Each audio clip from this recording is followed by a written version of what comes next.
it's not lost on me that the way y'all are treating Young Miami in her new song Spin That is how you treat your friends and family in real life. Is it a catchy song? Is it a vibey song? Absolutely. I have bobbed my head to that song. Okay, I'm not self-righteous in that space, but to the youth, the music that we're listening to and promoting is the reason why these people, you know what people, these racist people think so very little of us. All right, so all of the people that's giving Young Miami backlash because of her song, like, make me understand the reason why. Because why are we acting like we weren't listening to Trick Daddy growing up?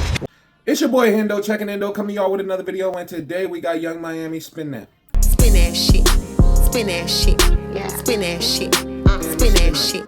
Nigga, now, spin that shit. This song has been going around. I think it just hit the top Billboard 100. She just performed it at the BET Awards, and one of the female goats, in my opinion, of music, India.Arie, responded and said that she didn't like the acceptance of this song by the black community, pretty much. And I kind of understand where she's coming from, but is it really that deep? Is this conversation really that deep? Well, that's what we're gonna get into today. So let's go ahead. I'm not gonna hold you. Let's get into the video. Look, I know sometimes I feel like God don't be around, but don't let that get you down. It get better when you smile. I know sometimes it get easier to frown, but don't let the struggle get you down. It get better when you smile.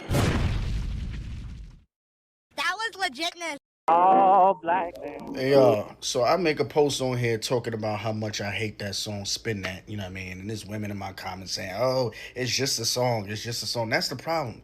It's not just a song. It should be, but it's not. Y'all hoes literally be trying to emulate the lyrics of these songs. And that's why it's a problem. You know what I mean? For like the last decade, we've been having a hood rat anthem every year, every summer. And y'all will dictate how y'all live y'all life based off that anthem. I get the argument that he's using, and it's about women using the music more than they're looking at it as more than just music once it starts to influence your life and dictate your life. But then you have to look at it on the other side with male music. It's done the same thing. It's degraded women, it's promoted drugs, violence, and all of these things, being basically a crackhead. That's what the music promotes now. So it's like, on both sides, I'm sure when they have this argument, you'll get this whataboutism, like, well, what about the male music? What about the female music? And it's easier for males to see it now, I feel like, because it's in the female music, you know what I mean? And we don't want to look at our women like that. So we don't like we don't like the music, but at the end of the day, it goes both ways is basically what I'm trying to say. Let's keep going. Y'all let these anthems decide how y'all gonna dictate your life. Y'all let it decide how you're gonna dictate your relationships. And which is so ironic because a lot of these female rappers are in relationships of their own. Some of them even married. But they encourage you to be a hoe. They encourage you to do all this fucking stupidity, this pure fuckery, and y'all fall right into it. Y'all are grown and green. I understand where he's coming from. You know what I mean? It's the same thing with drill music and rap music for the men. You know what I mean? Same thing. Preaching that bullshit of people who's trying to get out that life, using rap to get out that life. Or a lot of people who've never even been in that life, preaching that bullshit for shit you don't do. It was the same thing with me and Future. When I heard there was an interview of Future saying that he doesn't do drugs. From that moment on, I couldn't listen to his music no more the same and didn't really respect it. Because it's for me, it's a thing called SpongeBob rappers. I made a whole video about it. It's on the channel. I'll link it in the comment section. But basically, it's that rappers wear a persona, you know what I mean? They wear a persona. They sell you a costume or a character, and that's not really who they are, a caricature. And that's not truly who they are. So these kids growing up, looking up to it, want to try to be like the person you idolize. And if the person you idolize is selling you this negative image in your head of what being like them should be, like what you should be doing to end up like them, then, you know what I mean, it becomes a problem. But y'all let me know what y'all think about it in the comments. Let's keep going. It makes me think about this argument that I had with this chick earlier this year, because she had called me when she got off work and she told me that she was going to head to the Cardi B concert later on that evening, and she was like, oh, it would have been nice if you came with me. I'm like, no the fuck it wouldn't have. I don't listen to Cardi B. And she's like, oh, why you don't listen to Cardi B? I said, she don't make music for me. The fuck am I listening for? I said, furthermore, I don't like what she represent. I don't know her personally, but I don't like what she represent and the message that she spread to the women out here. So this chick go ahead and nerve to say, oh, but you still listen to R. Kelly and he's in prison for doing such and such. And I said, let me explain something to you. I said, here's the difference between me and you. I said, I listen to R. Kelly and that's where it stops. I said, I don't want to be like R. Kelly. Y'all bitches want to be like Cardi B. I said, I don't want to be like R. Kelly. You're never going to see me talking like R. Kelly. You're never going to see me dressing like him. I don't give a fuck if it's Halloween. I listen to his music and that's where it ends. Y'all are some grown-ass women and looking to these female rappers to be your role models, and they out here spreading these false propagandas to ruin fucking relationships and shit. Y'all are letting the lifestyles that they're talking about in their music dictate how you should live, and y'all too old for that. So that's the issue that I have with this spin that shit, because in the song she's telling y'all to steal, and y'all gonna start stealing? Y'all gonna start doing? Y'all gonna start risking your fucking freedom to, over a damn song? Is this bitch Young Miami? Is she gonna bail you out of jail? Talking about tricking and all this shit. Do y'all understand that lives are getting took out here because women are looking for tricks and it's something else in disguise? Do you understand that? That people are showing up fucking missing. They're disappearing because they looking for a trick and they end up being in something else that I don't have to say, but you know what I'm saying. You know where I'm going with this. That's what I don't like. Y'all don't know how to just listen to a song and just leave it at that. Like, okay, it's just a song and that's it. No, y'all are so impressionable, and it kills me. It's not lost on me that the way y'all are treating Young Miami in her new song Spin That is how you treat your friends and family in real life. Oftentimes when y'all friends and family are trying to promote something, when they're trying to grow, when they're trying to create content, whatever it is, y'all won't support them. But let the masses start to be interested, engage, love them. Then all of a sudden y'all want to show up for your people. Y'all are doing Young Miami the same way. Y'all was just hating on that girl, telling her that she needs to stop making music. Y'all said the song was trash. Now y'all posting videos talking about y'all was convinced to like the song. What? I think it's so weird to be convinced to like something just because the masses does. You see that people are doing trendy stuff to the sound. Now you're just going to jump on a bandwagon. You don't think that that's weird? You got to watch out for people like that because they're very scary, very dangerous individuals. Secret haters, if you will. Monitoring spirits. They will be looking for another opportunity to hate again. Trust. I think it's crazy that I low-key be rapping and my shit be hard, but the shit that y'all be making popular is, where all my scamming ass niggas at? There be people out here really talking they shit, and y'all talking about go-yard bags and scammers. That shit don't hit. Maybe I'm a hater, I don't know. No, I do know. I am a hater because why the fuck do we make those songs popular? I remember hearing that shit in the club for the first time, and I really had never heard the song before, and everybody was just singing along, and I was just awkwardly standing there what the fuck is going on? Y'all really be lit to that shit though. I don't get it. I don't get it at all. I don't get it at all. I just don't. So let's talk about it. The Spin That video, Young Miami Spin That video is not innocent. It's harmful to the youth. I'm an adult, so I can use discernment when listening to rap music that has a catchy beat and gets me going. Is it a catchy song? Is it a vibey song? Absolutely. I have bobbed my head to that song. Okay, I'm not self-righteous in that space. But to the youth, will I listen as a parent? Will I allow my children to listen to that song? Absolutely not. Would I play it around my children? Absolutely not. Because I don't want my son to think that it's okay to be a scam-ass nigga, and I for damn sure don't want my daughter to think she should be a boosting ass bitch to go get a go-yard bag. Okay? And this song, as we all know, when you listen to it, is going to play over and over in your mind. So think about the youth. And we as white people have to, get past this idea that everything is just innocent. It's just entertainment. It's just the song, and parents need to parent better. And that's why as an adult, I can listen to that song. But of course, my children are not going to listen to a song like that. Absolutely. Okay? But when we are promoting the idea that theft and stealing is okay to our young black men and to our young black women, we become the problem. We have to stop with the it's just innocent. It's just a song. It's not just a song. It's not just a song. It's a low frequency song that operates at a frequency that's going to project into a child's mind that makes them think that it's okay to get a beautiful woman like young Miami. Let me go be a scamming ass. And if I want the finer things in life, let me go boost that. We got to think. Talk to y'all later. The music that we're listening to and promoting is the reason why these people, these racist people think so very little of us. You got this lady talking about my scamming and what are we talking about? Why are we promoting stealing and scamming? Why are we singing that as if this is something so proud to be singing?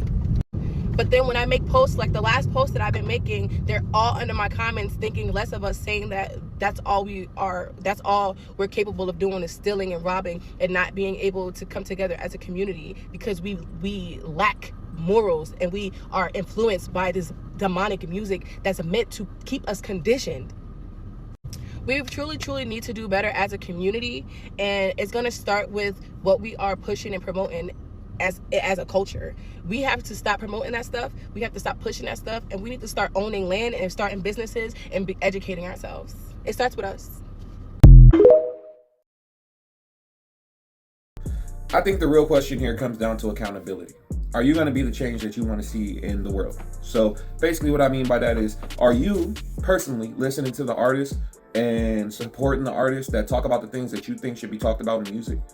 Or are you making TikToks with the same sounds of these songs because they're viral sounds and that's what's happening? You know what I mean? It's being that change in the world that you want to see.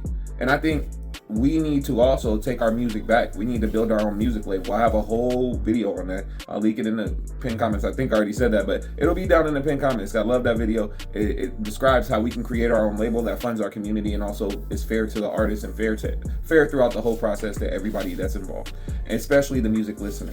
You know what I mean?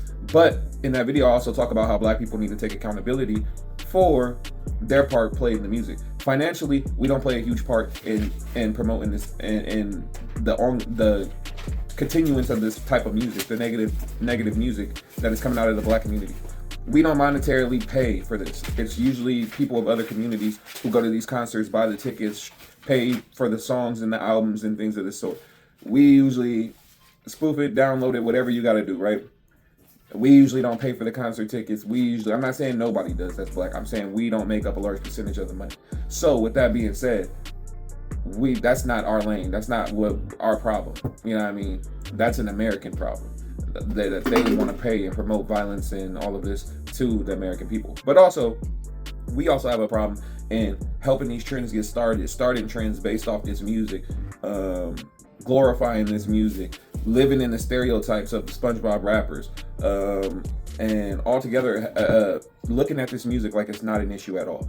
All right, so all of the people that's giving Young Miami backlash because of her song, like, make me understand the reason why. Because why are we acting like we weren't listening to Trick Daddy growing up? Why? Why are we acting like we weren't listening to Biggie Smalls growing up? Why are we acting like we weren't listening to Tupac growing up? Why are we acting like we weren't listening to Luke growing up? I don't understand the problem here.